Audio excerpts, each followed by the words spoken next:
So it was a little bit late to come here. I met some people.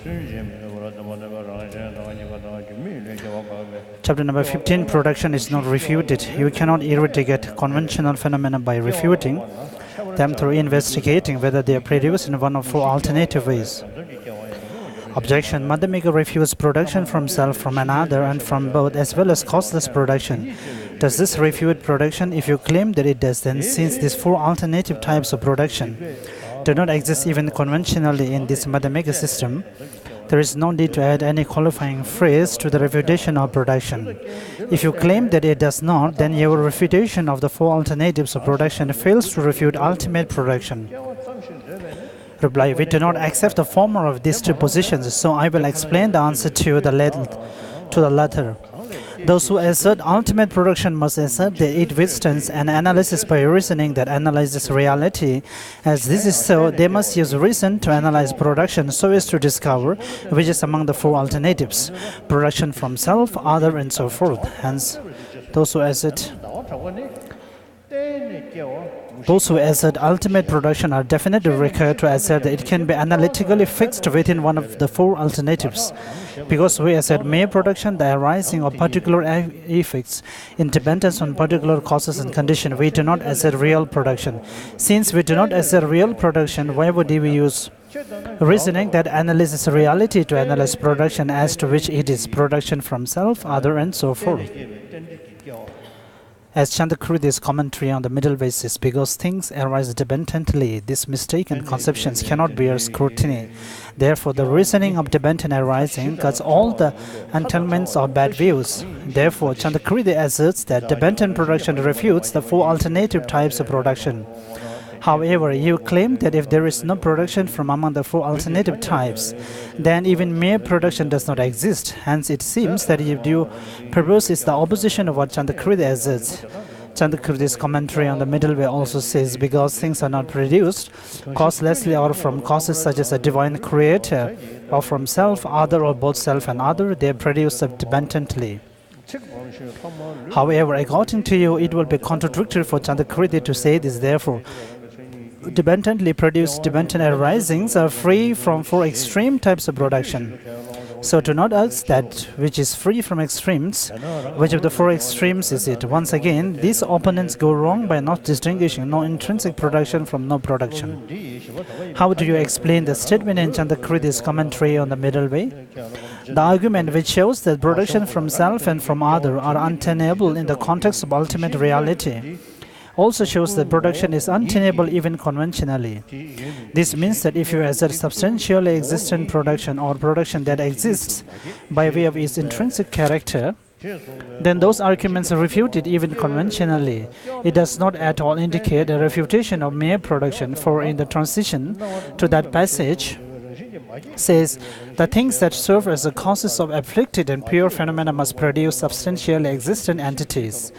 If this were so, then the very words of your statement will not remain. Why? At this point, Chandakrudi gives a verse cited above, the argument which shows that production from self and other. Commenting on that verse, he says, you must therefore admit, albeit unwillingly, that production by way of intrinsic character does not exist in terms of either of the two truths. Thus, insofar as essentially existent production is ultimate production, when others assert it, even if they assert it conventionally, you must refute its property, just as you refute ultimate production. Since this is the excellent assertion of the Master Chandakrudi, you should not assert essentially existent production even conventionally. Chandakrudi's commentary on the middle way says, the self-generation of the sign of a barren woman exists neither in reality nor in the world. Similarly, all these things lack essential production, but for the world and in reality, both for the world and in reality, some hold that the lack of intrinsic production, production's lack of intrinsic existence, must mean that production does not exist. They argue that dependent production and the absence of intrinsic production are contradictory. Chandakrudi says that those who say this have no errors or hurt. In saying that they have no errors, he means that they did not hear the qualification intrinsic. When we refer to the lack of intrinsic production, they hold that we have said lack of production.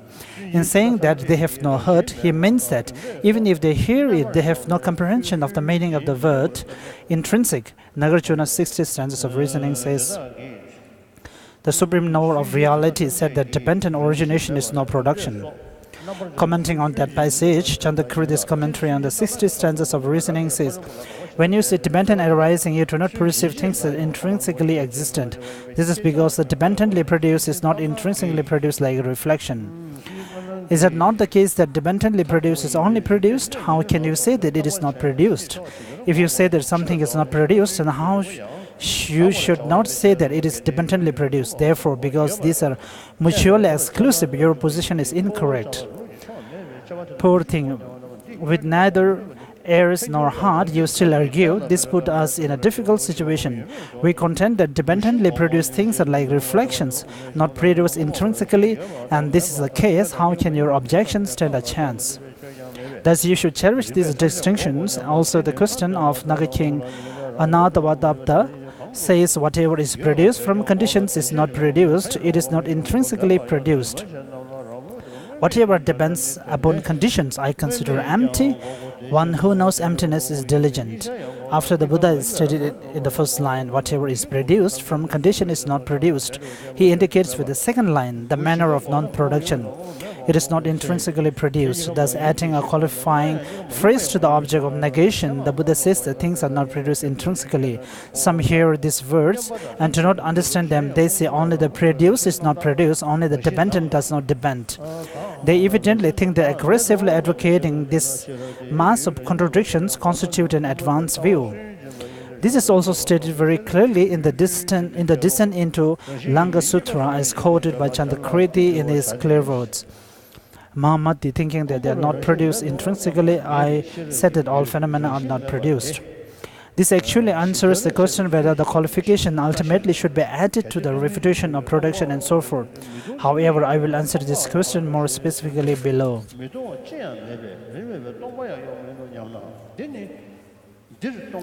On page number 190, Nagarjuna's fundamental treatise says, if there were the slightest trace which is non-empty, then a trace of emptiness will exist as well. As there is no trace that is not empty, how could there be a trace of emptiness? Therefore, because there is nothing that is not empty, the emptiness that is the absence of intrinsic existence also does not exist. Here in the fundamental treatise, empty and non-empty refer to being empty and not empty of intrinsic nature, and they are used in this way throughout the entire text, from beginning to the end. Thus, not empty of intrinsic nature means having intrinsic nature. What could be more ridiculous than your position that since there is no intrinsic nature, the emptiness, that is the absence of intrinsic nature, also does not exist? Furthermore, the definite knowledge which apprehends that something such as a seedling lacks essential or intrinsic nature apprehends that there is no intrinsic nature in the seedling. It does not think that this absence of intrinsic nature exists, nor does it think that this absence of intrinsic nature does not exist. Close your eyes, turn inward and know this. It is very easy to understand. It would not be appropriate to apprehend the absence of intrinsic nature as existing in that way. Suppose that that mean that it is proper to use reason to refute the existence of emptiness in order to overcome the conception that the absence of intrinsic nature exists. You will still have to hold that you are refuting the object of some other mind, which apprehends the absence of intrinsic nature as something that exists. It will be quite wrong to refute the object of wisdom that realizes that a seedling does not intrinsically exist. When we refute the essential or intrinsic nature of a seedling, we have definite knowledge that the seedling does not intrinsically exist. Then when some other evidence apprehends the absence of intrinsic nature as existing, reason does not refute the object of that other mind. However, if that mind holds that emptiness exists essentially, then reason does refute that. 2 paragraphs below, Aryadevas 400 stanza says, as there is nothing that is not empty, from what can emptiness arise? If there is nothing to oppose, how can there be a remedy? If you disagree, then you refute the existence of the emptiness, which is the absence of intrinsic nature. Then the absence of intrinsic nature would not exist. In that case, since essential or intrinsic nature would exist. It will be totally inappropriate to refute intrinsic nature. For in this way, Nagarjuna's refutation objection says, how could the absence of intrinsic nature in my words refute my claim that things lack intrinsic nature? If the absence of intrinsic nature were refuted, then the presence of intrinsic nature will be proven. And Nagarjuna's commentary on the refutation objections, commenting on that, says very clearly, just as someone might stop sound where the sound don't make a sound, so the absence of intrinsic existence in your word refutes your claim that there is no intrinsic nature in things. The example is correct, but your point is not. Here, words that have no intrinsic nature do refute the intrinsic existence of things. If the absence of intrinsic nature in words could refute the absence of intrinsic nature in things, then this would refute the absence of intrinsic nature itself. Therefore, things would have intrinsic nature, and because of having intrinsic nature, they would not be empty. Therefore, just after the passage in fundamental treatise cited above, how could there be a trace of emptiness? Nagarjuna says, the conqueror said that emptiness eradicates all dogmatic views. As for those who take a dogmatic view of emptiness, he said that they are incurable. Again, having a dogmatic view of emptiness does not mean taking the view that things are empty of intrinsic nature. It means thinking of emptiness of intrinsic nature, as truly existent, or viewing it as a real thing. For Buddha Palida's commentary on the fundamental treatise says this very clearly, giving an example. It is possible to overcome the misconceptions of those who think that things exist essentially. You can explain emptiness and show them that things are empty of essence, saying, as these are dependent arisings, they are designated. As this or that thing through the force of causes and conditions, things do not exist essentially. However, there is no way to overcome the misconceptions of those who think that emptiness is a real thing. For example, if you tell someone, I have nothing, and that person then says, give me that nothing, how could you make that person understand that you have nothing? If it is not taken in this way, the example would also be inappropriate. Suppose you say to me, give me some money, and I reply, I have no money. If you conclude that person has no money, then there is no problem. However, if you think of no money as a kind of money, then there is no way that I can assure you that I have no money. In just the same way, I suppose you ask, do things have intrinsic nature or not? And I say, they do not have intrinsic nature. If you then think things do not have intrinsic nature, how could that be a problem? I wanted you to get this idea. However, if you think that things' lack of intrinsic nature is itself intrinsically existent, then this is a problem. According to your interpretation, when you hear me say that I have no money and then develop the idea, this person has no money, then even that idea must be refuted. So it will be wonderful for you to rely on what I have said. Also, in the clear words, Chandrakriti speaks of clinging to emptiness as a real thing. Hence, he is not refuting emptiness itself, and there is no fault in simply having the view of emptiness.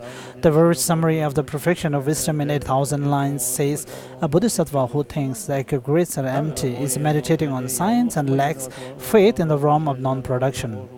Also, Nagarjuna's precious garland says, therefore, the great sage refuted views of self and selflessness. Although these and other scriptures and treatises say that it is wrong to have a view of emptiness or selflessness, you should understand them as I have explained above.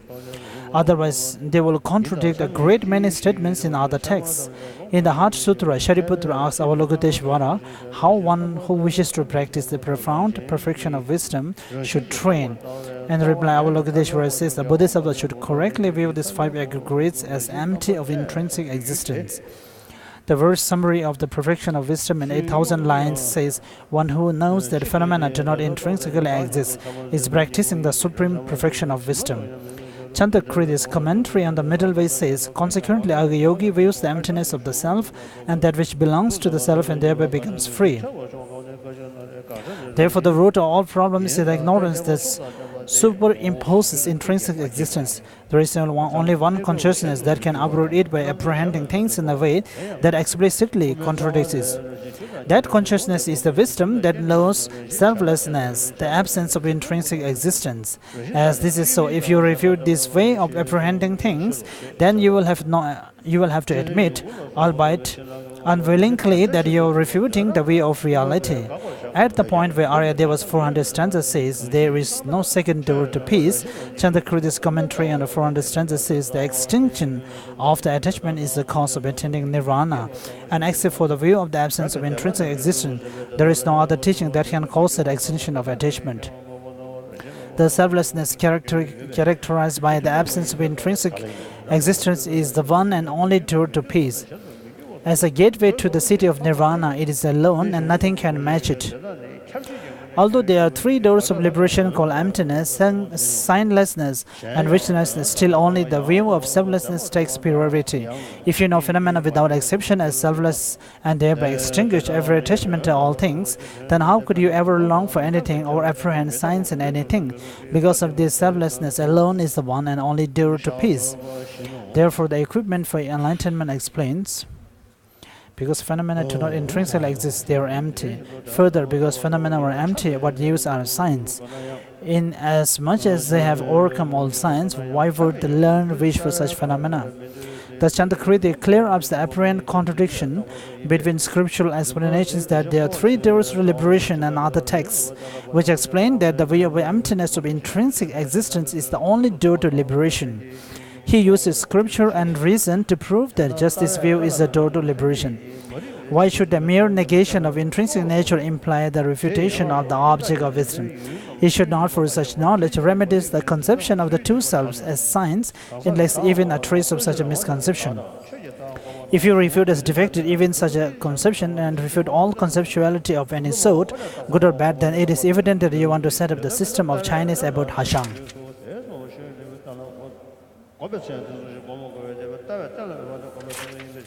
We are on page number 197, chapter number 16, non-negating enough.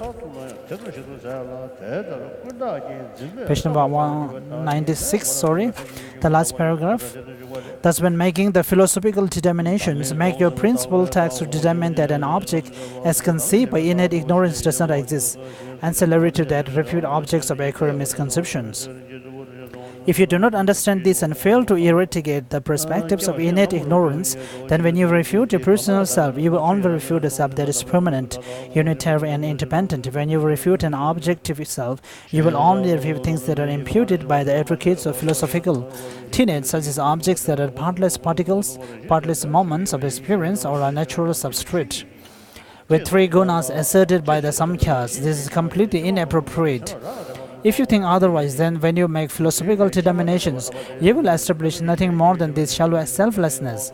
As philosophical determinations are made for the purposes of meditation, when you meditate, you will have to meditate only on this. Therefore, even if you actualize such a selflessness in meditation and consummate your cultivation of it, nothing would come of it. It will be extremely absurd to claim that you can overcome innate afflictions by seeing as non-existent the two selves imputed by accurate misconceptions. Chandrakirti's commentary on the middle way says, when knowing selflessness, some eliminate a permanent self. But we do not consider this the basis of the conception of I.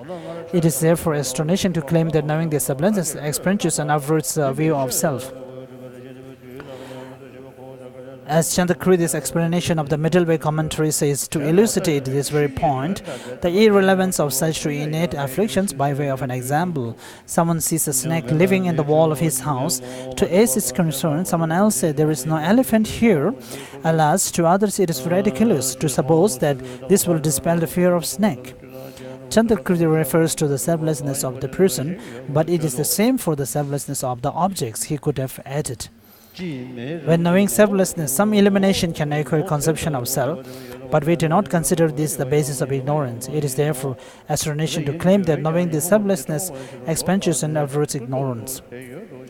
In the statement by Nagarjuna set forth above, he says that defining characteristics of a nature and not being fabricated and not depending upon something else. Was he speaking hypothetically, or does such a nature exist? The Buddha posits a nature saying, this is a reality of phenomena.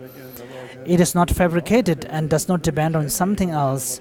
Chandrakirti's explanation of the middle way commentary establishes that it exists, citing a sutra source.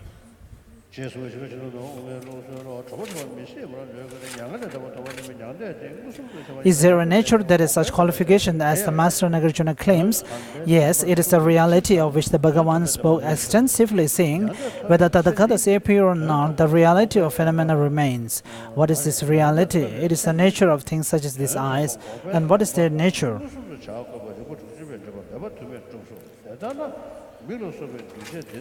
We are on page number 199.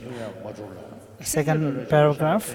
Accordingly, compounded phenomena such as eyes are not natures in the sense of being essentially existence, nor are they natures when reality is preceded at the final nature. So they are neither sort of nature. Ultimate truths are natures when reality is posited as the final nature. But what establishes them as such nature is that they are non-fabricated and do not depend upon something else. They do not at all exist as natures in the sense of being essentially existent. Thus they exist merely conventionally. Fabricated means produced in the sense of a new occurrence of something that did not exist before, and depend upon something else means to depend on causes and conditions. Since forms and so forth are neither type of nature, when you speak of cultivating the path in order to view the final nature, nature has the sense of reality. Therefore, Chandakriti says that pure contact is not senseless. Moreover, he explains that his utter lack of an assertion that phenomena have a nature in the sense of essential existence does not contradict his incidental assertion of a final nature. Chandakriti's explanation of the middle way commentary says, alas, utterly wrong. You do not assert real things at all, but also incidentally assert a nature that is non-fabricated and does not depend upon something else. You are saying things that are blatantly contradictory. In saying this, you miss the point of fundamental treatise. This is what it means. If eyes and such dependent arisings that are evident to ordinary childish beings were their own nature, then pure contact will be senseless, because even inaccurate consciousnesses would know that nature, because they are not their own nature. Pure contact for the sake of viewing that nature does have a purpose. Further, I say that this nature, as compared to conventional truths, is non-fabricated and does not depend upon something else. Only something that ordinary childish beings do not see is suitable to be nature. Therefore, the ultimate is neither a thing nor a non-thing. By nature, it is simply peace. Here, thing and non-thing refers to essential existence and other non-existence, as explained above in the section on dualism.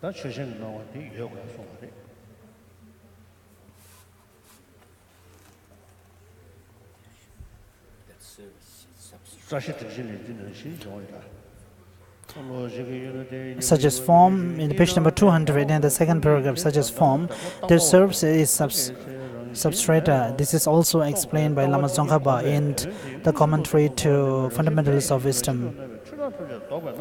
Thus, it is not contradictory for both substrata and attribute to be objects of a single mind. Since you have non-stop dualistic appearance, that emptiness is a nominal rather than actual ultimate truth.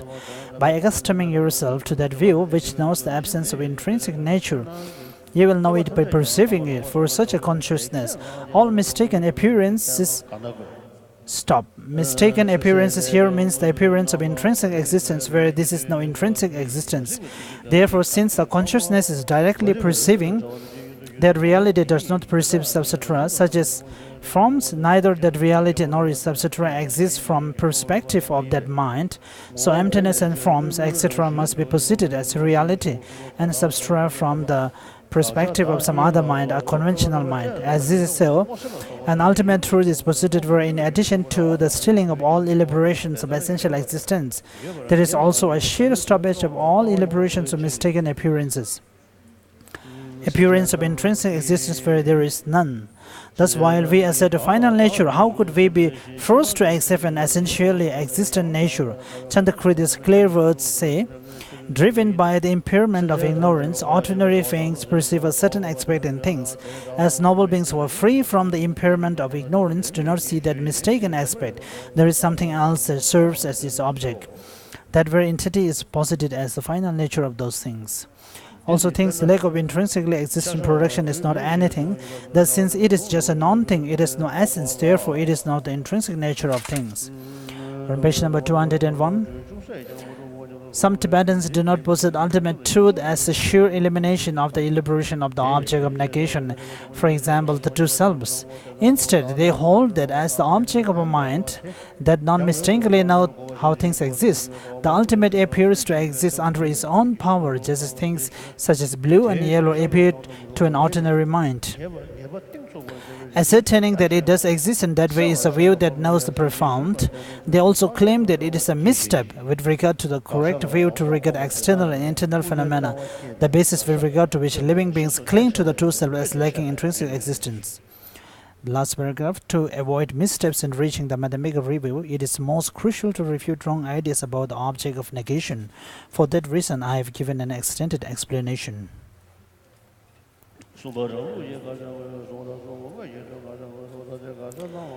Chapter number 17, the actual object to be negated, page number 202. How our systems identifies the object of negation. This is three parts.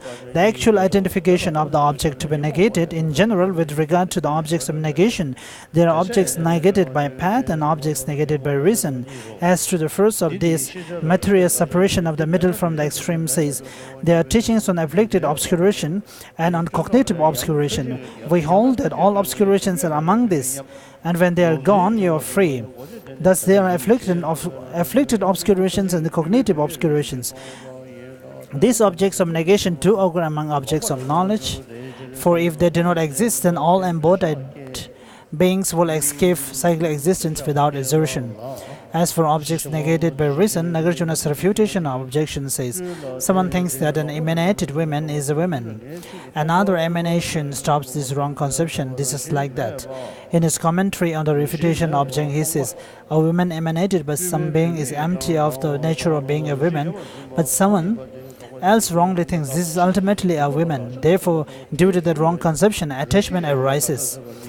The Tathagata or a Saraka of the Tathagata emanates another emanation and thereby stops that person's wrong conception. Similarly, my words, which are empty like an emanation, stop any apprehension that anything exists intrinsically. Any things like the emanated woman are empty and do not intrinsically exist. Thus, he speaks of misconception as objects of negation, and he also treats the intrinsic nature that they apprehend as an object of negation, making two kinds of object to be negated. However, the primary object of negation is the latter. For in order to stop an inaccurate consciousness, you must first refute the object which that consciousness apprehends. For instance, the Benton arising refutes the essential or intrinsic existence of persons and phenomena. This latter object of negation cannot be among objects of knowledge, because if it did exist, then it could not be refuted. Still, there are mistaken superimpositions that apprehend it as existing, so you must refute it. This refutation is not like destroying a pot with a hammer. Rather, it is a matter of developing certain knowledge that recognizes the non-existent as non-existent. When you develop certain knowledge that it does not exist, the mistaken consciousness that apprehends it as existing will stop. Similarly, using reason to establish something is not a matter of newly establishing something that did not exist before, like a seed producing a seedling. Rather, it is the development of certain knowledge that recognizes a phenomenon as it is. Nagarjuna's refutation of objection says, what you use it to establish the negation of what does not exist anywhere, even without words. Page number 205, second paragraph. For example, even though Devadatta is not in the house, someone says Devadatta is in the house. Someone else, in order to show that Devadatta is not there, says Devadatta is not there. These words do not cause Devadatta not to be there, but merely indicate that Devadatta is not in the house. Similarly, the words things like intrinsic nature do not cause things to lack intrinsic nature. All things lack intrinsic nature, like creatures in a magical illusion. However, childish beings are confused about the absence of real essence in all things. So we make them understand that there is no intrinsic nature in the things that they, confused by ignorance, verify as having intrinsic nature. Therefore, what you have said that if there is no intrinsic nature, what use are the words? There is no intrinsic existence in as much as things will be established as without intrinsic nature, even without any words, without saying anything is not reasonable. You should understand this in accordance with this very clear statement. Some hold that to conduct the extensive rational analysis required for refutations, and proves this to maintain among mere conventional words, for all phenomena are devoid of refutation and proof, in that if something exists, it cannot be refuted, and if it does not exist, it need not be refuted. This is a nonsensical collection of contradictions, showing neither general awareness of how reason establishes and negates things, nor general awareness of how the path establishes and negates things. For you claim that refutation and proof should not be done, when you yourself are refuting your opponent's use of analysis that involves refutation and proof, citing as your reason. If something exists, it cannot be refuted, and if it does not exist, it need not be refuted. Furthermore, your stated reasons does not exist, it need not be refuted. Your stated reason is not an appropriate refutation of an opponent who holds that it is necessary to conduct refutation and proof, because according to you, if something exists, it cannot be refuted, and if it does not exist, it need not be refuted. We carry out refutations with excellent reasoning so as to stop inaccurate and mistaken conceptions. Proof by reasoning is a technique for developing accurate and certain knowledge. Therefore, those who wish to stop the various inaccurate awarenesses and to develop the various accurate awarenesses should pursue the collections of arguments by authors such as Nagarjuna, and should develop minds that have accurate and certain knowledge of refutation and proof. If, as you say, refutation by means of reasoning is done in order to develop accurate and certain knowledge by eradicating inaccurate cognitive processes, then this reason will cancel out an object as it is apprehended by a certain kind of mind. What is that mind? In general, there are a limitless number of conceptual consciousnesses that apprehend the object of negation. However, you should carefully identify the incorrect conceptual consciousnesses that is the root of all faults and defects, and you should eradicate its referent object.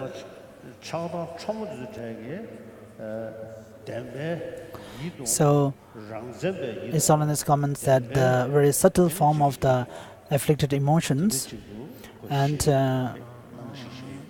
so for those afflicted emotions, the object that they perceive or appears to them,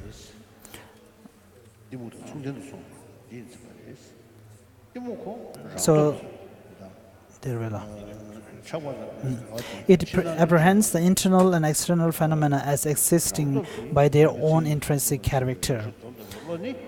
So, in this way, the subtle form of afflicted emotions, when they perceive some physical phenomena or their own focal objects, so they act as being subtle by themselves. In page number 206, the last paragraph, what is this delusion like? It is ignorance, which in this context is an awareness that mistakenly superimposes intrinsic nature. It apprehends internal and external phenomena as existing by way of their own intrinsic character. Chandakritya's commentary on 400 stanzas says, it is said that one becomes attached to the things by the power of an afflicted misunderstanding, a consciousness that superimposes an essence of things, and that one stops silent existence by totally stopping that which serves as the seed for the process of silent existence. In order to eradicate this, 400 says, the seed of worldly existence is a consciousness, objects are its sphere of activity. When you see that object like self, you negate the seed of worldly existence. The second stanza, this is also called the conception of true existence, for Aryadevas 400 says, just as the tactile sensory faculty pervades the body, delusion lies within all the afflictions. Therefore, by destroying the delusion, you will destroy all afflictions. Commenting on this verse, Chandakritya's commentary on the 400 stanzas says, because of confusion brought on by the thought that things truly exist as they appear, delusions act to superimpose upon things the essence of true existence. If, as you say, ignorance is the root of cyclic existence, then it will be incorrect for Chandakritya to explain in the commentary on the middle way and in the clear words that the view of perishing aggregates as I and mine is the root of cyclic existence, for there cannot be two primary causes of cyclic existence. In the section on the person of medium capacity, I have already explained what other masters say about how to exert ignorance and the view of perishing aggregates. Therefore, here I will explain the assertions of the chapter Chandakritya. Other mathemakers consider the conception of things as truly existent to be a cognitive obscuration. He asserts that such a conception is ignorance, and what is more, he asserts that it is afflicted ignorance. Page number 208.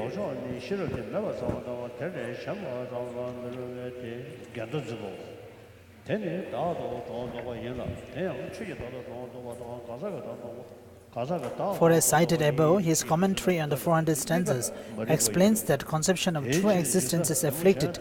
Also, his explanation of the middle way commentary says, because this causes living beings to be confused in their view of the actual state of things, it is delusion. Ignorance mistakenly superimposes upon things as essence that they do not have. It is constituted so as to block perception of their nature. It is a concealer. Also, thus conventional truths are posited through the force of afflicting ignorance, which is included within the factors of cyclic existence. Thus, because he explains that it is the first of the 12 factors of dependent arising, it is an affliction and not a cognitive obscuration. What are the cognitive obscurations? This will be explained below.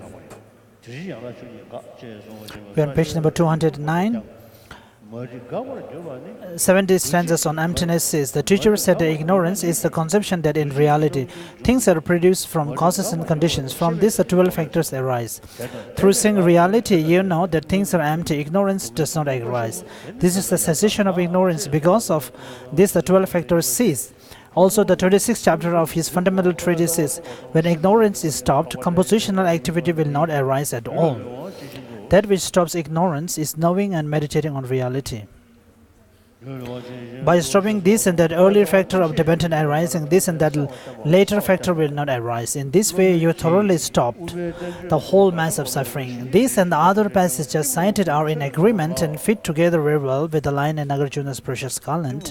As long as you conceive of the aggregates, which says that the root of cyclic existence is a misconception, is the conception of the aggregates as intrinsically existent. The noble Aryadeva also asserts that, as is clearly indicated by the passages cited earlier, just as that tactile sensory faculty pervades the body, and also the root of the cyclic existence is a consciousness. When the Master Nagarjuna refutes the object of negation in the fundamental treatise, he gives all of his diverse arguments so as to refute an intrinsic nature. Delusion's refutation of phenomena as essentially existent, and to show that phenomena lack essence. Thus, Nagarjuna gives a wide range of arguments only for the sake of eradicating the way that ignorance apprehends things. Buddha Balida's commentary on the fundamental treatise says, what is the purpose of teaching Tibetan arising? The Master Nagarjuna, whose very nature is compassion, so that living beings are beset by various sufferings and assume the task of teaching the reality of things, just as it is so that they might be free. He therefore began teaching Tibetan arising, for it is said, since what is not real, you are bound. Seeing the real, you are free.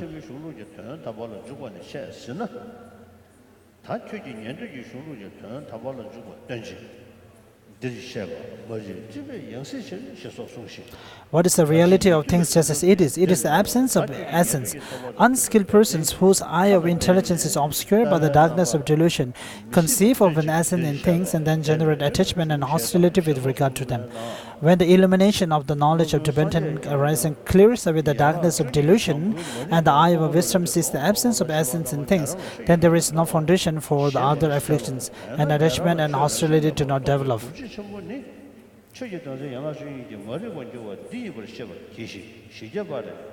Second last paragraph, page number 210.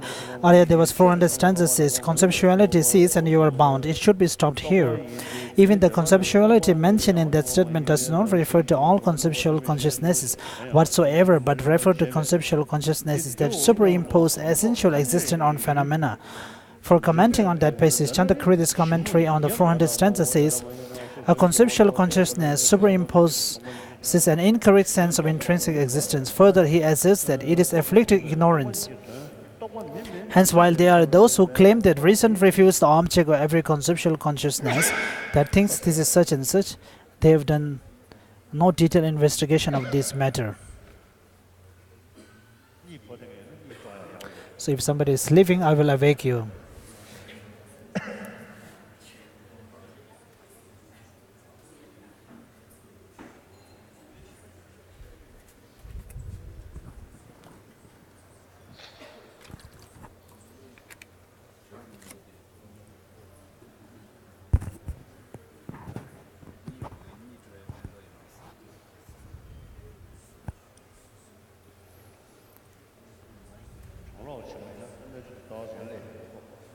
I think it is due to the air conditioned. This seems to be, my nose seems to be running. Tea offering.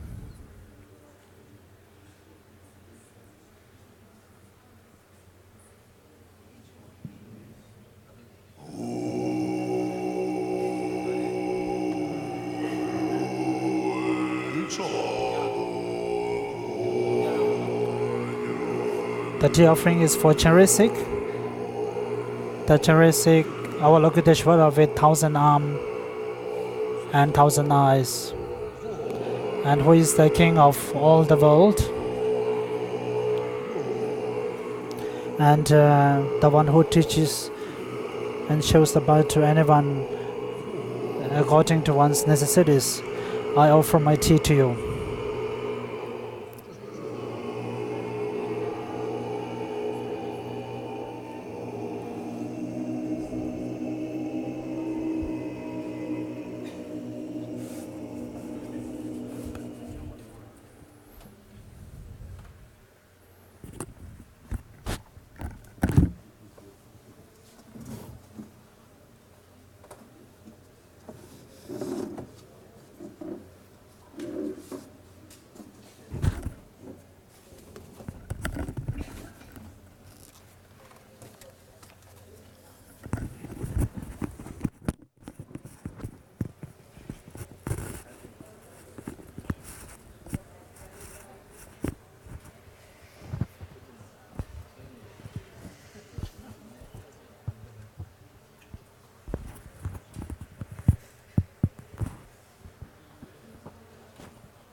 So here today, many upholders of the Vinaya, the monastics, from different monasteries, including the three great learnings of centers of learning. So with regard to Vinaya, there is a very pure tradition of the Theravada tradition, and also we have the Tibetan Buddhist Vinaya tradition of the Mulasarasavastivada school, a very pure lineage. So in the past, we didn't have much interaction with them. And the people from the Pali tradition kind of say that the Tibetans do not have Vinaya practice, but it is becoming clearer and clearer that we have, to them, that we have Vinaya practice. So, since some time ago, Gadendra Rinpoche and I had some discussion which we didn't have with others. So with regard to the Vesak,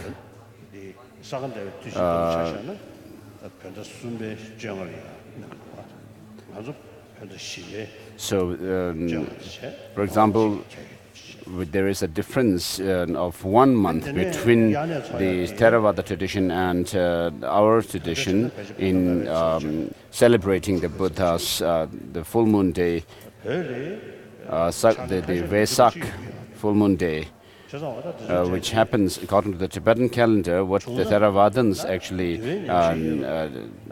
celebrate, according to the Tibetan month, it falls in the 3rd month. So if we could have a Vinaya practice which could be same to all the traditions, Tibetan and the Theravada traditions.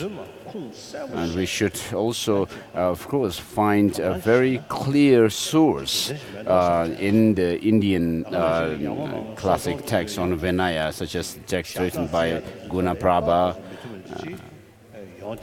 And then there are some differences in the counting number of days between the Theravada and the Tibetan Vinaya tradition. And so this time we have the Tirimbuche and then the teachers of the seats of learning who are gathered here.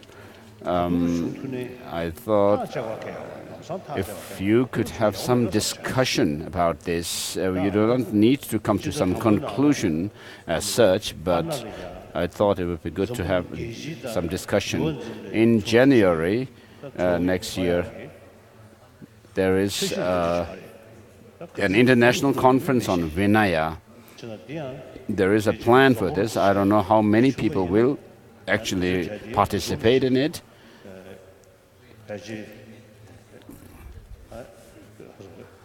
So we may have discussions on the Vinaya there.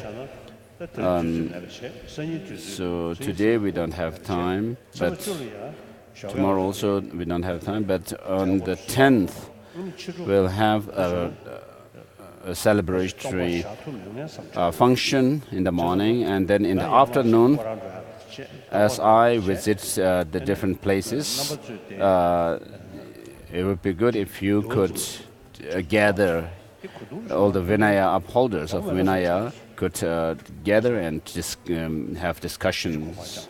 So please keep this in mind.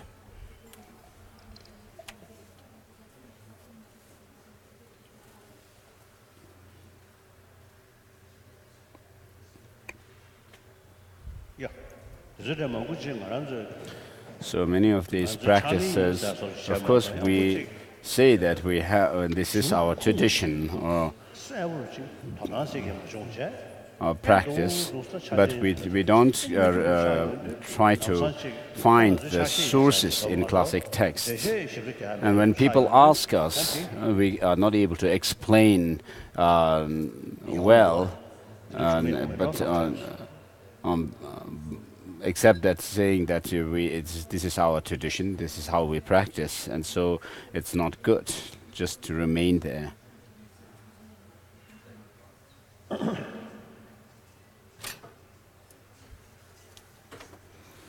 We're on page 211.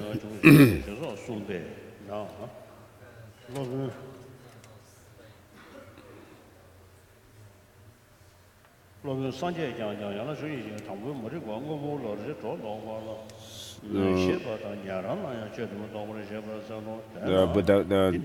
200, oh, this is finished. And for Arya Deva's 400 stanzas says, seeing what is not emptiness. No, the 400 Arya Deva stanza says, conceptuality cease and you are bound. It should be stopped here. Even the conceptuality mentioned in that statement does not refer to all conceptual consciousness whatsoever, but rather to conceptual consciousness that superimpose essential existence on phenomena. For commenting on that passage, Chandrakirti's commentary on the 400 stanzas say a conceptual consciousness superimposes an incorrect sense of intrinsic existence. Further, he asserts that it is afflictive ignorance. Hence, while there are those who claim that reason refutes the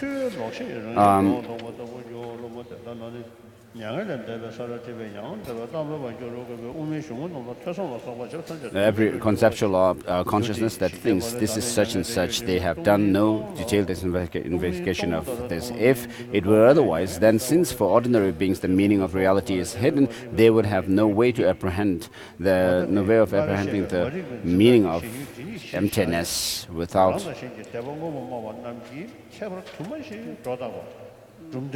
So the realists of our own tradition and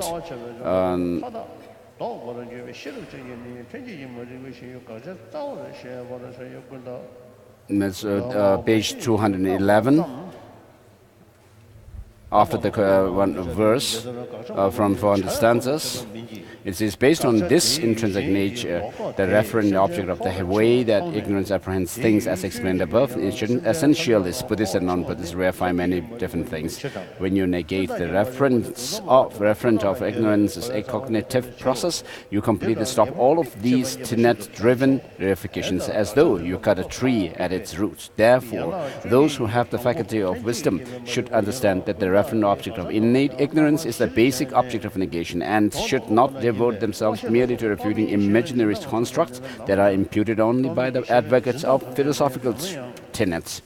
Refuting the object of negation in this way is not an idle pursuit. You see that living beings are bound in cyclic existence by a wrong conceptual consciousness that has the object of negation as its object, and you then refute its object. What binds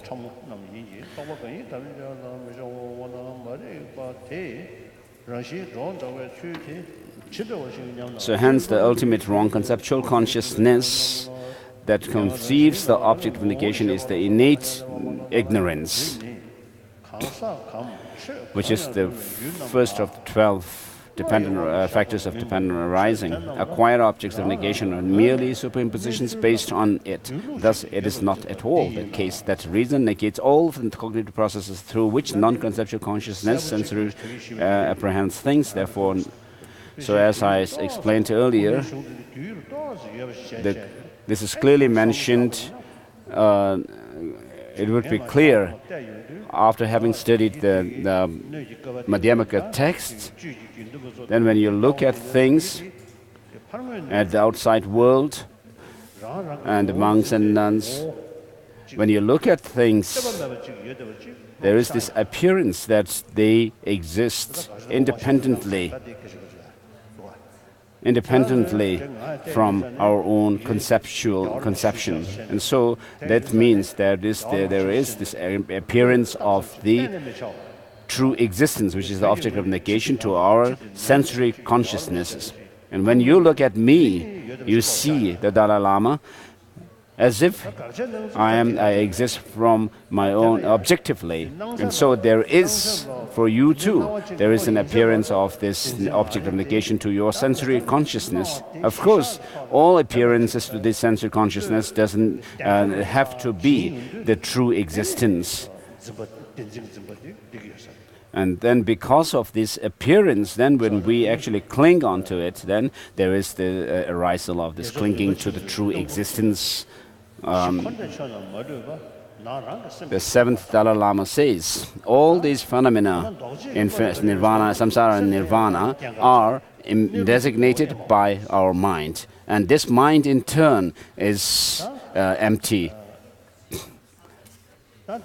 And therefore, how wondrous this nature, the way of the mode of existence of this mind. So in one of a response to a letter by the seventh Dalai Lama, he writes to the consciousness of dream. There is appearance of the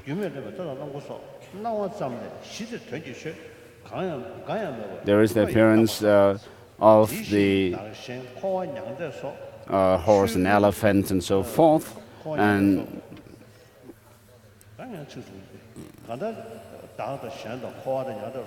self and others, and samsara and nirvana. So whatever appears to your mind, they appear to have to exist from the basis of designation of objects.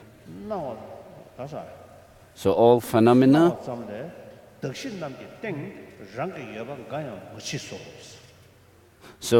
things appear things exist through our naming consciousness and our conceptions and our the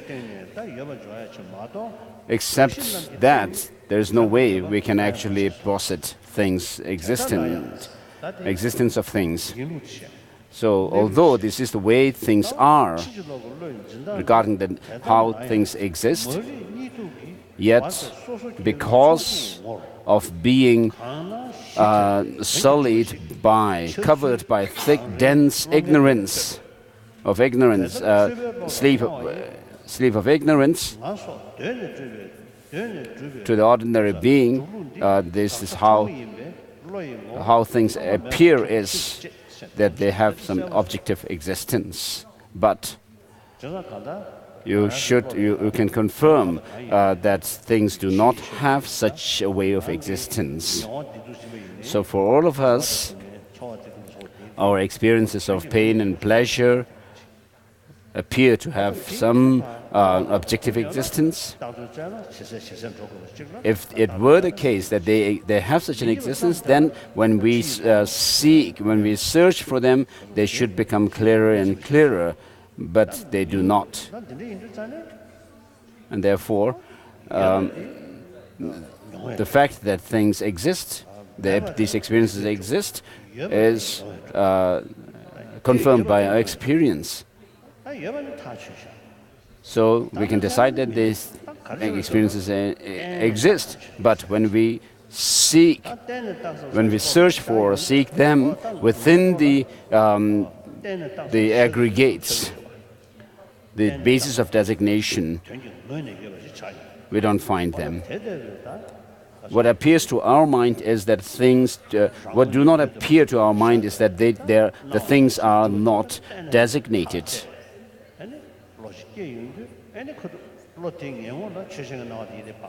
But when we are able to confirm that there is no such way, that things do not have such a way of existence, objective existence, and therefore, when that happens, when you confirm to your mind, the mind which perceives emptiness, actually, in the view of that, then all the appearances also disappear, just as the seventh Dalai Lama has said. Just as in autumn or fall season, all the clouds disappear within this empty sphere of this space. Likewise, when emptiness is cognized, then all these different multitudes of things also disappear. So I see this illusory spectacle, for me, a yogi who sees things as having no intrinsic existence.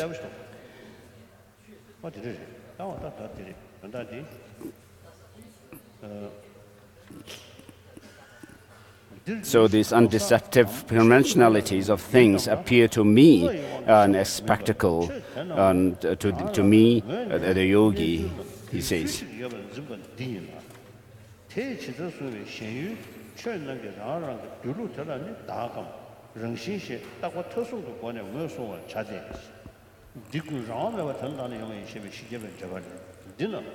So His Holiness is commenting on this reply on page 212.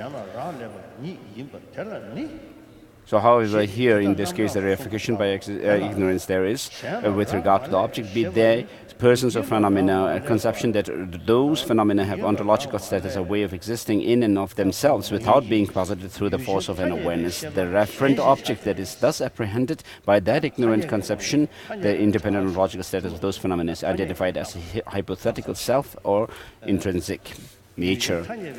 And then the quotations.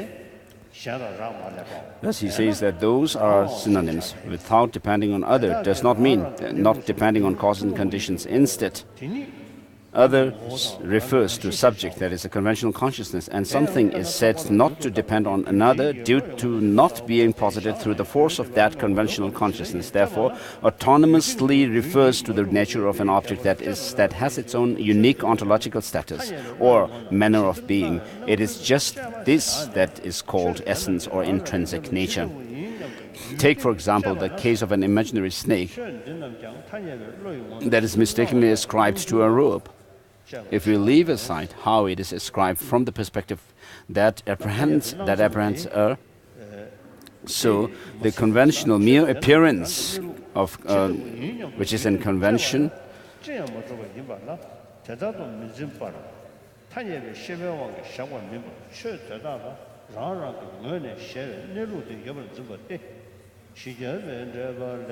So the commentary, Chandrakirti's commentary on 400 stanzas say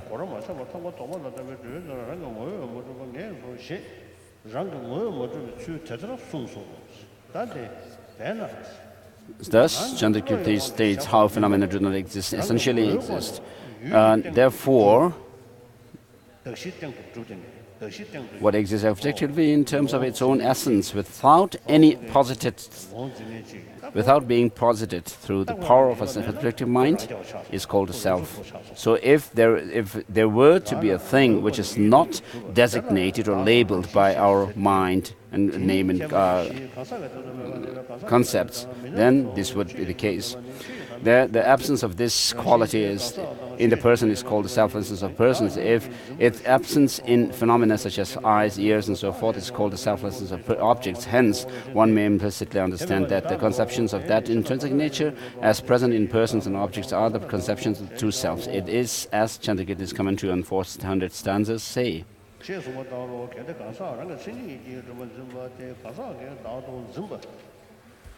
The conception of persons as existent quam, page 213.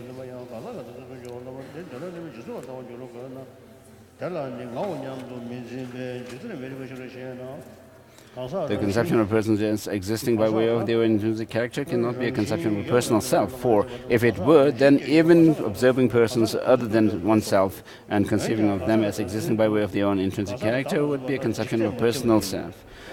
If you admit this, then while it must be a view of the perishing aggregate, it cannot be a view of the perishing aggregate insofar as it is not a conception that thinks I. Reply. As explained earlier, Chandrakirti says that an intrinsic nature in person is a self of persons, so one must accept that not conception of the. So the mere I becomes the object.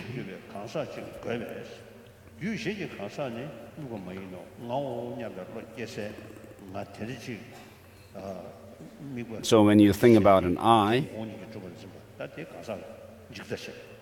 and there is this conception of this I having some kind of an intrinsic existence or essential existence, that is the grasping at the perishable aggregates. The view of perishable aggregates. There's a person other than another person of another continuum of mental and physical aggregates is not the object of observation. With regard to how that object of observation is apprehended, Chandrakirti's explanation of the Madhyamaka Avatara says, concerning that, a view of the perishing aggregates operates within the thoughts of I and mine. Thus, it is not simply a conception of intrinsic existence, that is, existence by way of intrinsic character, it must be a conception thinking I. The explanation of the middle way commentary also says, just the view of the perishing aggregates is to be eliminated, and it is eliminated upon understanding selflessness of the self. Thus, Chandrakirti says that you eliminate the view of perishing aggregates by knowing the selflessness, the non-intrinsic existence of the self that is its object of observation, thereby contradicting the way that it is apprehended by the view of perishing aggregates. Hence, the view of the perishing aggregates must apprehend the opposite of that wisdom which knows selflessness. Moreover, since a view of perishing aggregates is a conception of the person as essentially existent, it is a conception of an I that exists by way of its intrinsic character.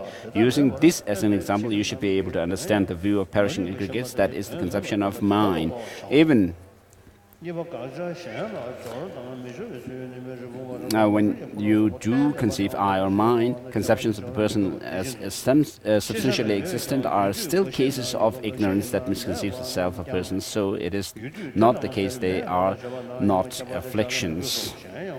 Next topic, when to add qualifications to other objects of negation. When you say that utter non-existence, such as the horns of a rabbit and the sons of a barren woman do not exist, you need not attach a qualification such as intrinsically. Similarly, there are things that, although existent among objects of knowledge, exist at some times and places and do not exist at other times and places. When you say that these do not exist at a particular time or place, there is also no need to add that qualification.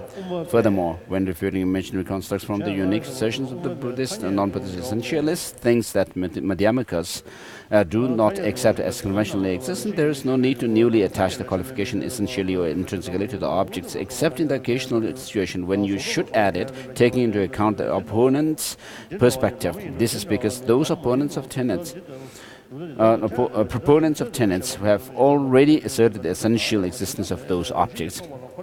In any other case whatsoever, where when the Madhyamikas do conventionally posit the object, if you fail to add qualification when refuting it, then the fallacies of you adduce will equally apply to your own critique, and hence it will not only it will be only a sham of refutation. Thus, it must be added. Moreover, as explained earlier, neither a reason consciousness which analyzes whether something exists intrinsically or conventionally, a valid cognition can contradict what the Madhyamikas posit conventionally. For if either did, it would be utterly untenable to make the distinction that we do not conventionally assert things such as a divine creator, and yet we do assert forms, sounds, and such. Hence, there would be no way to make presentations of the mundane or supramundane such as this is the path, that is the path, not the path, or this tenet is correct, that tenet is not correct, that is not correct. Consequently, the distinguishing feature that all the presentations of cyclic existence and nirvana are tenable within the emptiness of intrinsic existence would be impossible. To a skillful philosopher, it is ridiculous to claim that something is refuted even though such valid cognitions do not contradict it. Therefore, when stating that you refute those phenomena such as forms, you should be sure to add qualifying phrase. Chandrakirti's commentary on 400 stanzas and commentary on 60 stanzas of reasoning very often add a qualifying phrase when refuting the object to be negated. Such phrases frequently appear in Nagarjuna's fundamental treatise, in Buddhapala's commentary on the fundamental treatise, and in Chandrakirti's clear words and commentary on the middle way, along with his explanation of the middle way commentary. Thus, those authors regard the repetition of qualifying phrases as excessive verbiage, and they thought that the significance of their having added them as certain points would make it easily understood, even when they did not.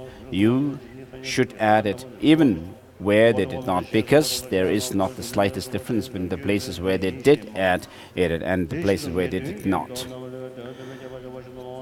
Furthermore, they frequently add the qualification of analysis, saying when analyzed it does not exist. As explained above, this means that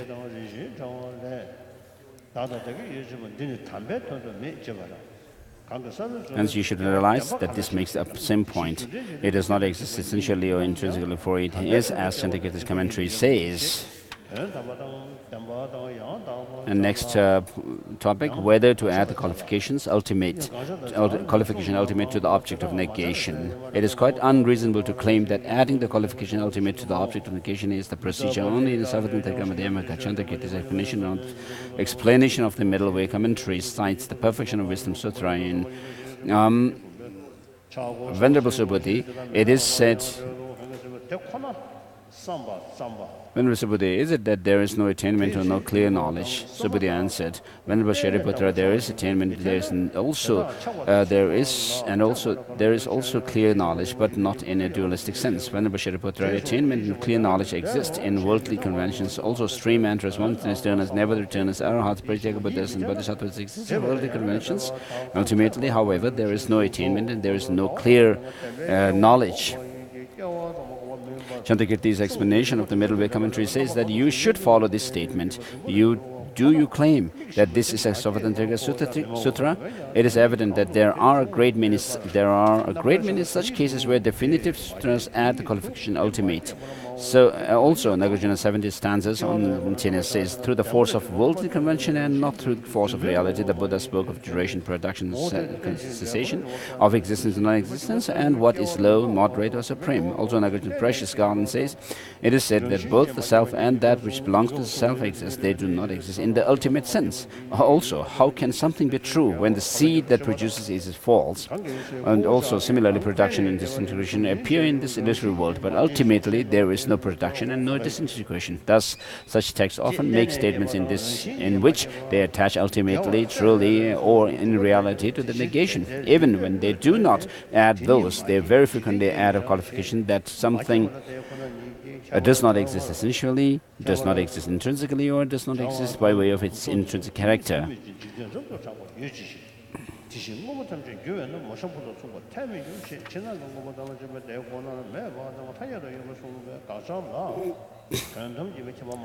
Thus, he says that, page 219. In brief, if you in no way accept the addition of the qualification ultimately to the negation, then you will have no way to distinguish the two truths, and you will not be able to say ultimately it is such and such, conventionally it is such and such. There is no explanation of such a Madhyamaka way anyway, so it is simply a wrong idea. Chandrakirti's clear words refutes addition of qualification ultimately to the negation of the context of in the context of refuting production from self, not in the context of refuting mere production. This is very clear in that commentary. Also, as Chandrakirti's explanation of the middle way commentary says. So these are the words with reference to turning back the criticism of what is called the logical consequences.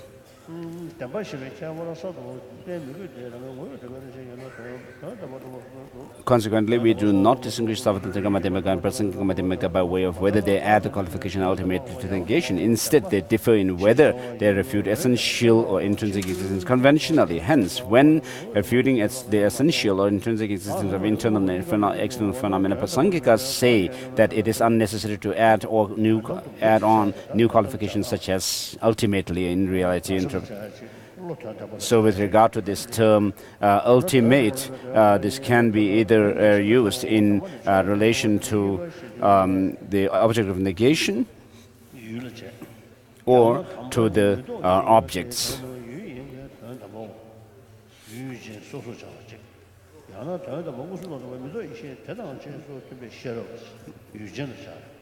So it can also be applied to the subjective mind.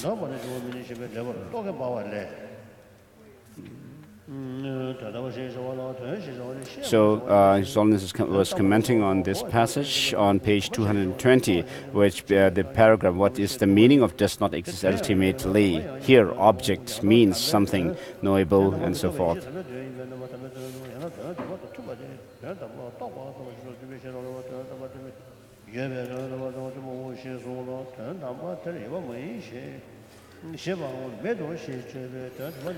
Commenting on this, his Blaze of Reasoning says, regarding the term ultimate, it is an object because it is something to be known. It is synonymous with something to be examined and something to be understood. Highest is a term that means supreme.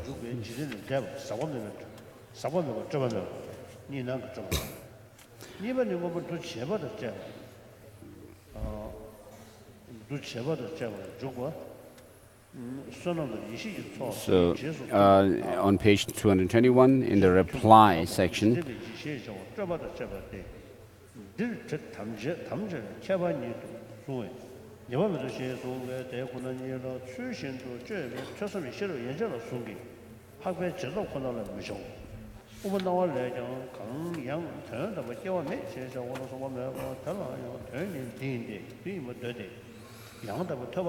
so to the calm, in what way is it that things do not exist intrinsically? Chandarakshita says, in reality, the term reality refers to the status of things, just as they are, something that is known by an inference based on facts. This is the same as saying that things are empty when you analyze them just as they are. This explains the phrase, in reality, ultimate, and so forth.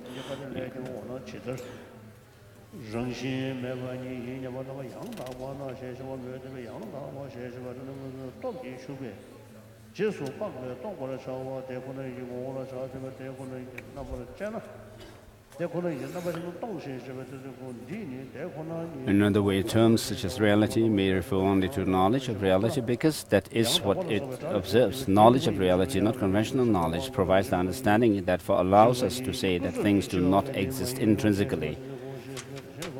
both Bhaviveka's lamp for Nagarjuna's fundamental treatise and his blaze of reasons often add qualifications such as in reality to the absence of intrinsic existence. In particular, the lamp for the fundamental lamp commenting on the 15th chapter says,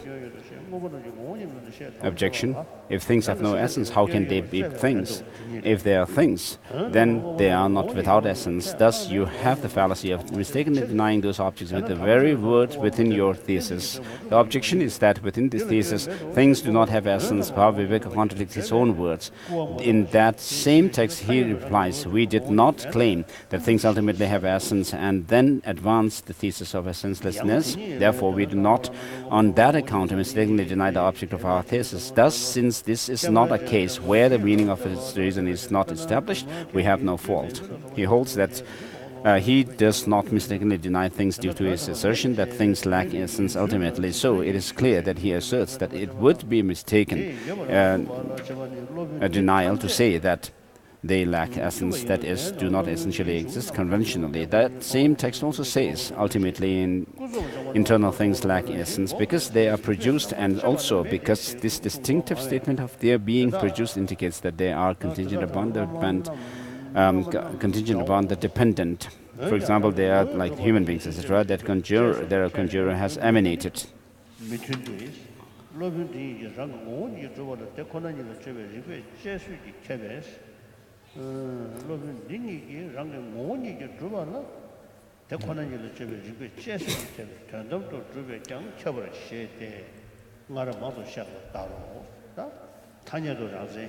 So, end of 223.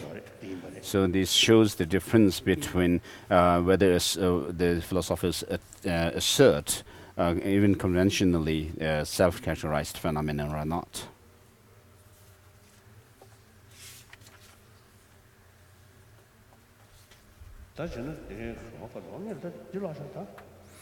So, continue.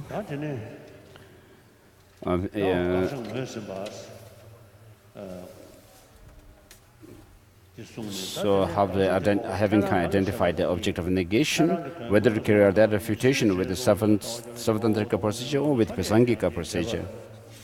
Should you refute an object of negation with the Savattantrika procedure or Prasangika procedure? This is two parts, the meaning of Savattantrika and Prasangika, which system to follow so as to develop the right philosophical view in your mind stream.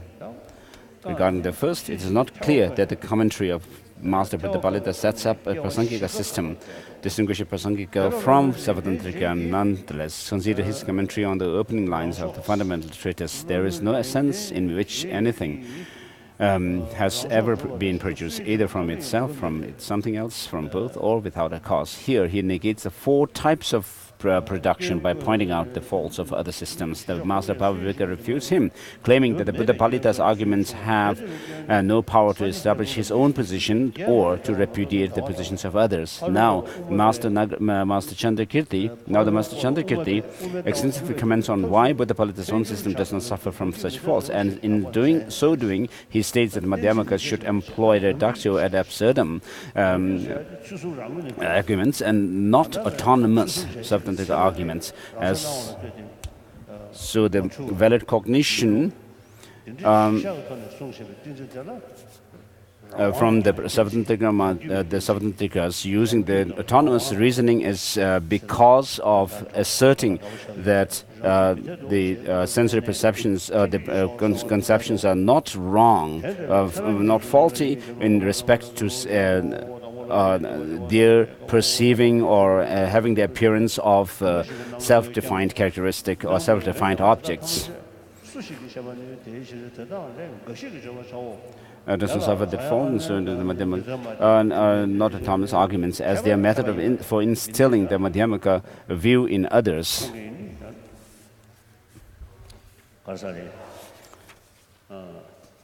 So this master was a great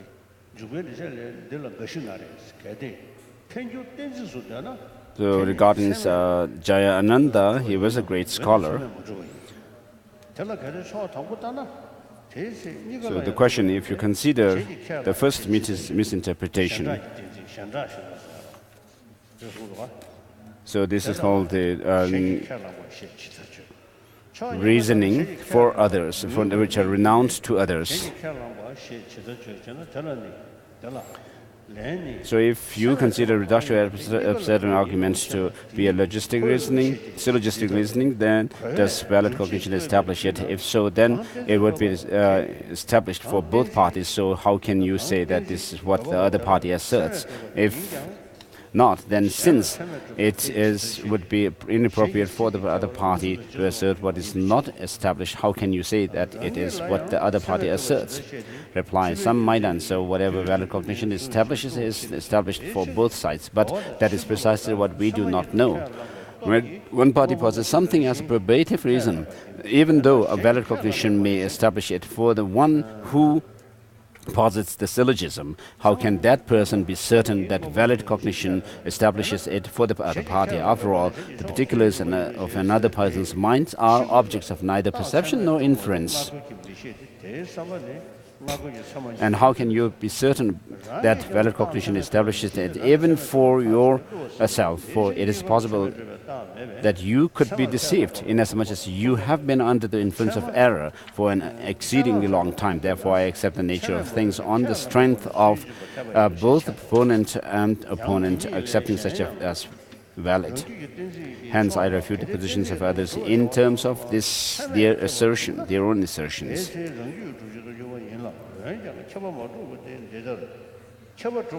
The proponent of any syllogism does not know whether the opponents have established the reason for themselves by means of a valid cognition. This is because neither of the two types of valid cognition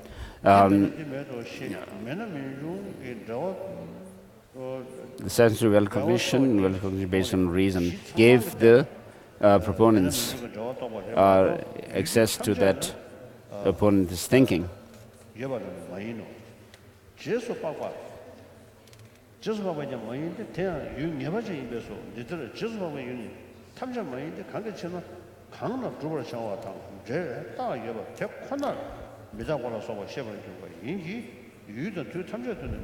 You cannot be certain that valid cognition established the reason even for yourself, for even when you determine that you have established it by valid cognition, it is possible that you can be deceived. Therefore, since there is no validly established reasons, the debate is founded on what the parties accept as valid. Hence, it is proper to refute opponents in terms of what they accept, even though valid cognition does not establish anything for either party.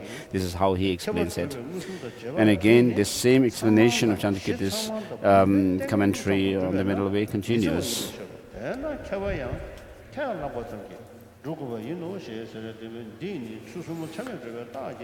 So, after the quotations, if valid cognition establishes perversions such as the presence of a fire wherever there is smoke, or the impermanence of all that is produced, then autonomous arguments would be acceptable, but they do not.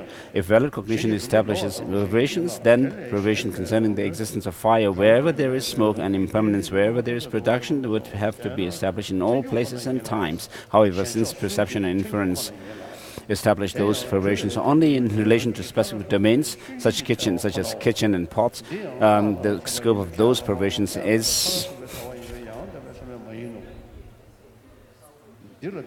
establish even the perversions. This is what Jayananda says.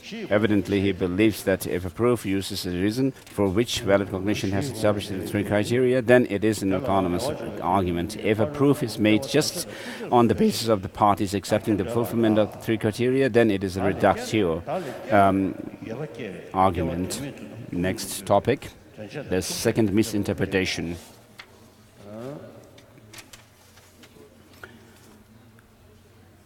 Some translated students of the scholar Jayananda argue that as follows: Madhyamakas have no thesis of their own. They only refute what others believe. Since the elements of a syllogism, such as the subject, are not agreed upon, that is, accepted by both parties, autonomous arguments are not tenable, and so forth.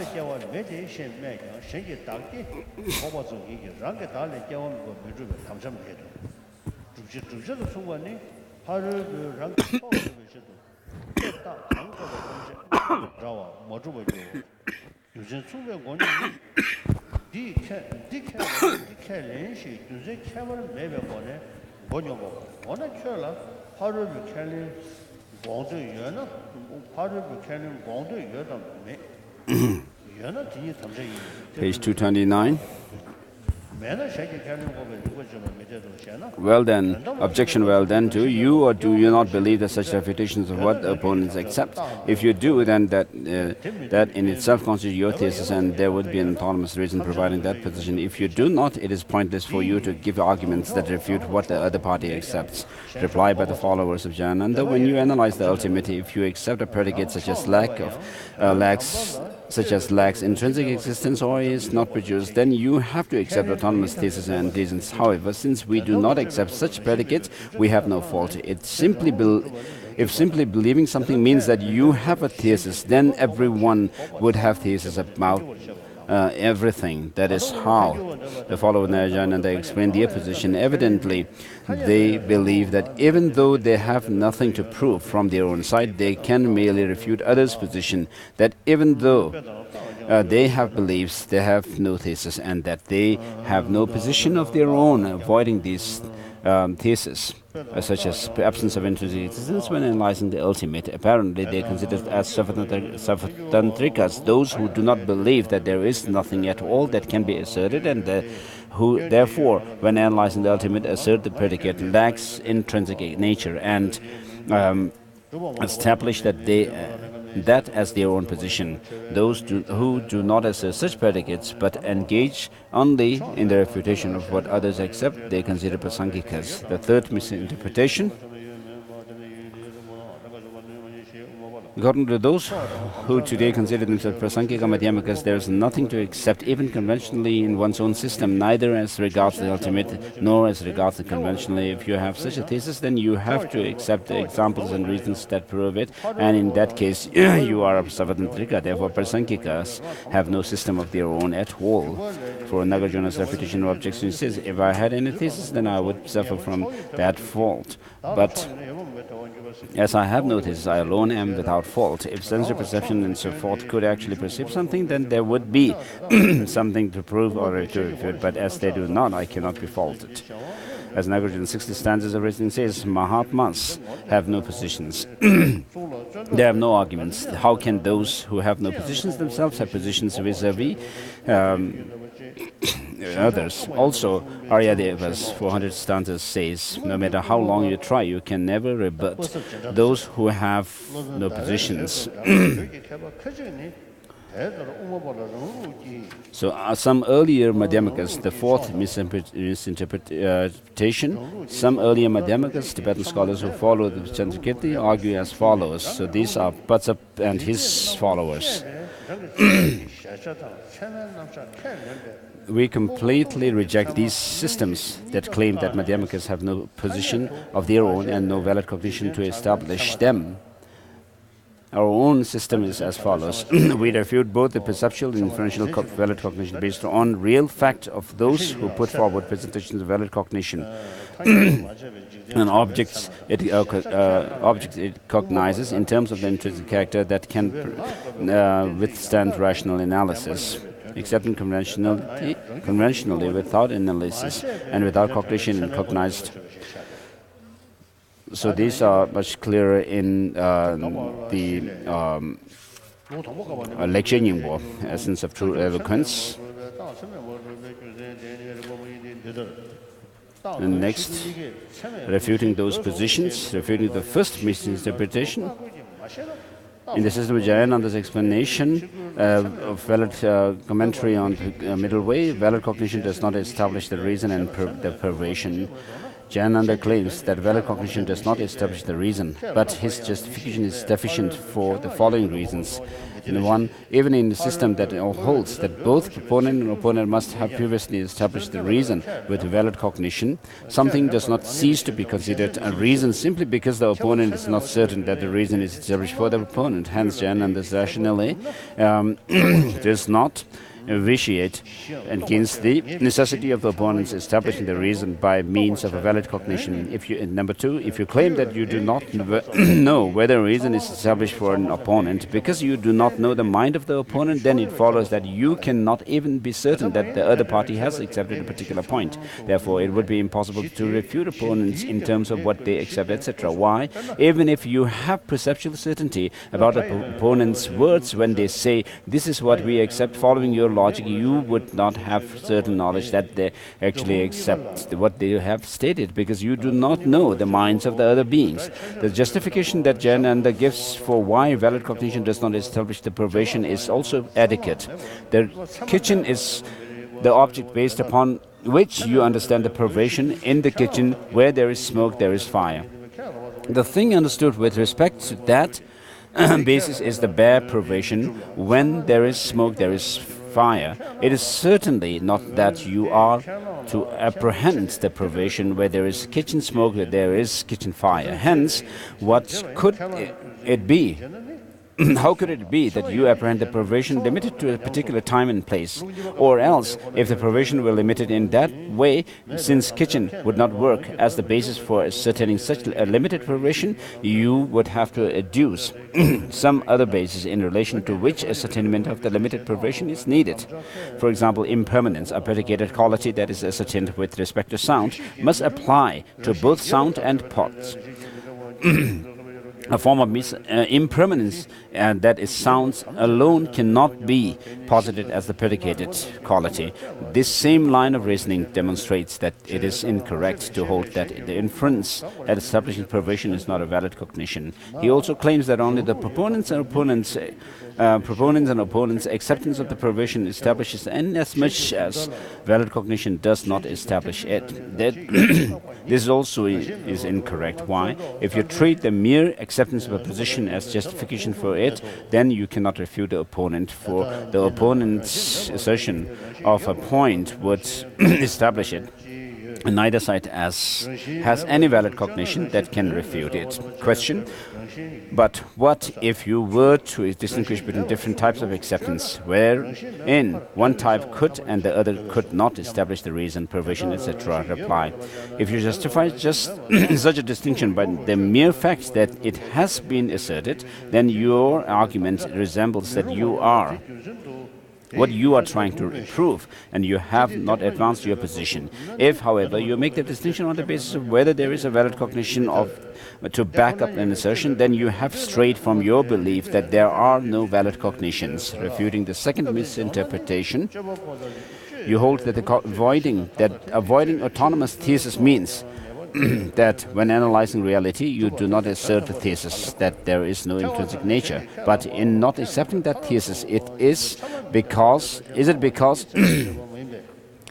the thesis is not established by the reason knowledge analyzing whether there is intrinsic nature? Or in not accepting that thesis, do you adduce the reason that this is an occasion in which reality is being analyzed? Which do you hold? In the first case, if reasoned knowledge does not establish the referent of the thesis, the lack of intrinsic nature, then reasoned knowledge could also not refute the referent of the thesis. Intrinsic nature exists for similar reasons, and it is utterly incorrect of you to think that the referent of the thesis, intrinsic nature exists, is not refuted when reality is being analyzed for the following reasons. One, you claimed previously that reasoned analysis refutes the other system. Number two, non-analytical knowledge cannot refute other system. Otherwise, if analysis did not refute the thesis intrinsic nature exists, then why would you have to specify we accept no thesis in our own system? For in that case, you would not even accept reductio arguments that refutes the other system.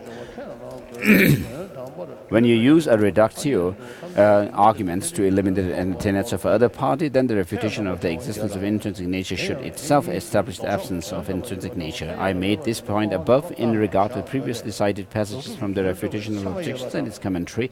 There is no third alternative. Were this not the case, someone might claim just the opposite of your position, saying, I'm establishing the absence of intrinsic nature, I'm not refuting the existence of intrinsic nature. What response could you give?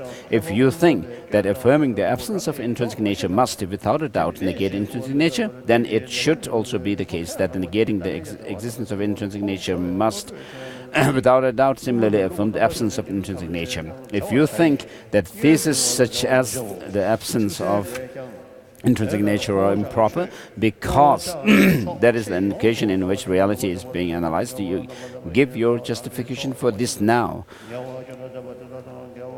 You may suppose that one cannot accept such beliefs because something that exists when reality is being analyzed must ultimately exist, but this conclusion is incorrect. If you reject the very occasion during which reality is being analyzed, then you will have to accept the impossibility of a time period during which a academic analyzes things with reason. But if you admit to such an occasion, then you definitely must also accept the existence of analyzer. The analyzing reason, the basis of the analysis, the opponent with whom you are analyzing, etc. Hence, why is it necessary for everything that exists at that time to exist ultimately? So His Holiness wishes to stop here. Refutation of the third interpretation, misinterpretation,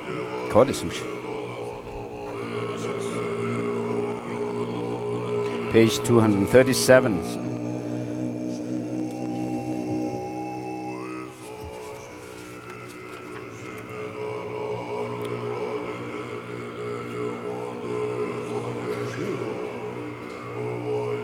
Rogun namda shingla jebara shu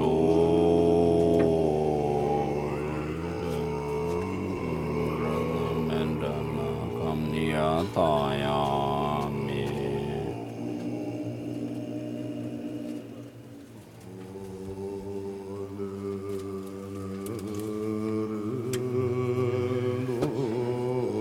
Namrim prayer at the end of this third volume, on page 368, verse beginning by accumulating through long efforts the two collections as vast as the sky may become the chief of the conquerors, guides of all beings whose minds are blinded by ignorance. Also, in all lives, until I reach that point, may Manju Ghosha look after me with loving kindness. After I find the supreme path, complete in the stages of teaching, by accomplishing it, may I please the conquerors. But skillful in means, inspired by strong loving kindness, may the vital points of the path that I precisely know clear away the mental darkness of beings. May I then uphold the conqueror's teachings for a long time, in regions where the supreme precious teaching has not spread, or where it has spread but then declined. May I illumine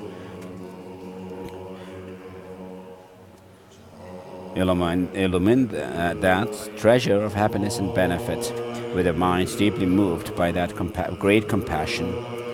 May this treatise on the stages of the path to enlightenment, well founded on the wondrous deeds of the conquerors and their children, bring glory to the minds of those who want to be free and long preserve the conqueror's achievements. As for all who provide conditions that support integration of the good path and clear away conditions that inhibit that integration, whether they are humans or not, may they never be separated in all their lifetimes from the pure path praised by the conquerors. When I strive to properly achieve the supreme vehicle through the 10 deeds of the teaching, may I be accompanied always by those who have power, and may an ocean of good fortune pervade all directions.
Nyambera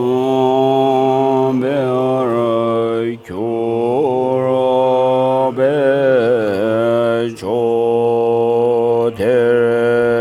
Chotereni Ninje Chembe Yerobai Kebai Pende Tere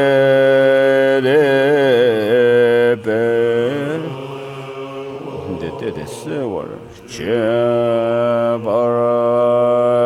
Sho Se Gave Me Jointin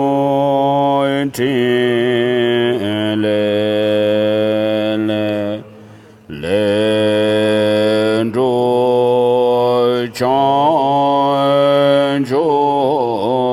Lama Gerimbe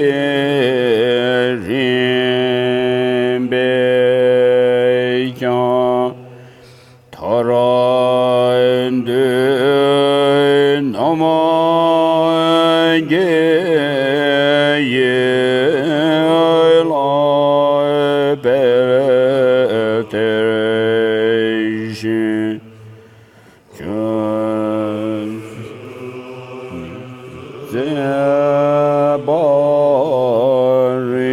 Zebarin doykyon görünce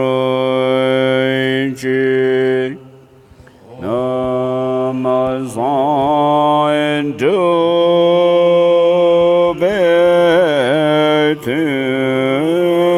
döbetüken duvoçecü Gölgen secde miedan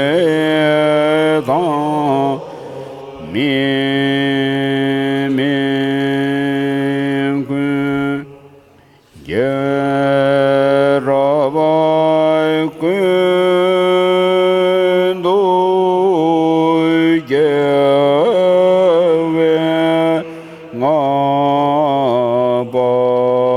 ngabay namayan dalaydan devay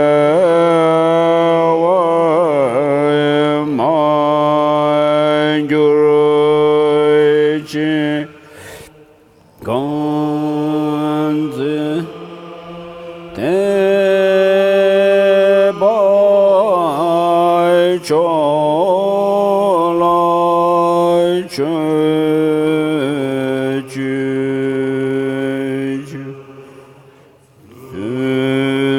Düşen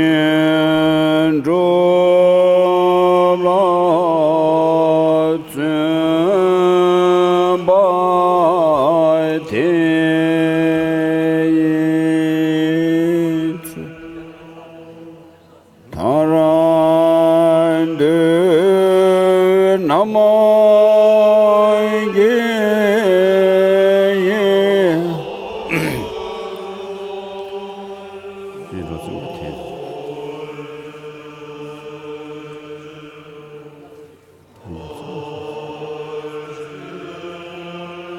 Tudena tabi çoç şikayetçi çok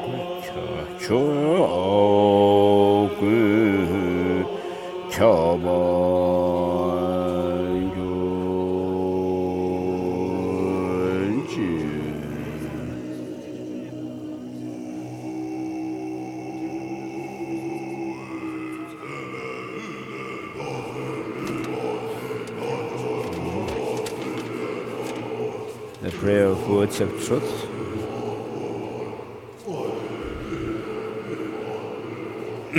Magnificent master of an ocean of limitless good qualities, those Tathagatas of the three times, your children and disciples, looking upon destitute migrators like your own the child, please pay attention to my true words of sorrow.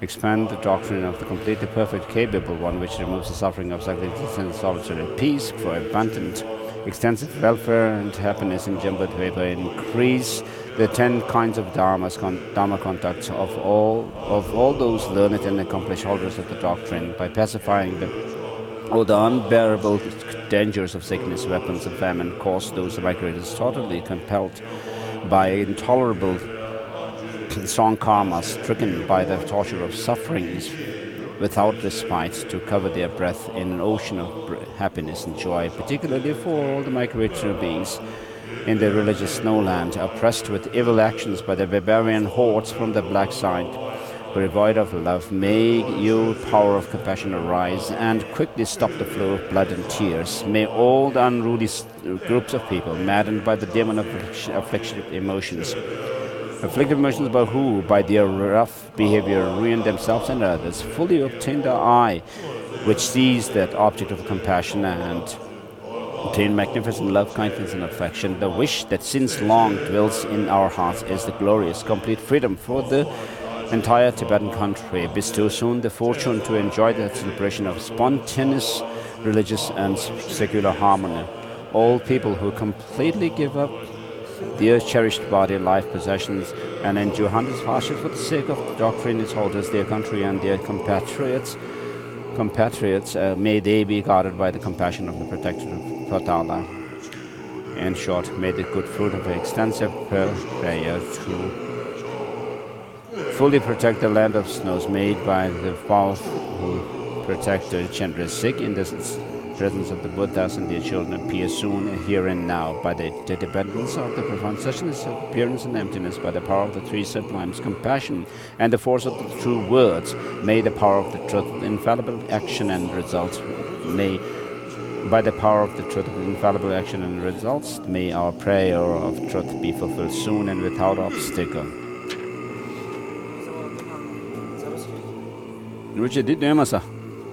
nó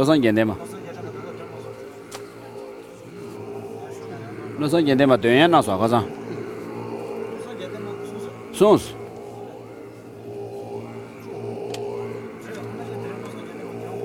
thế nên tuyển xuống con số chế sao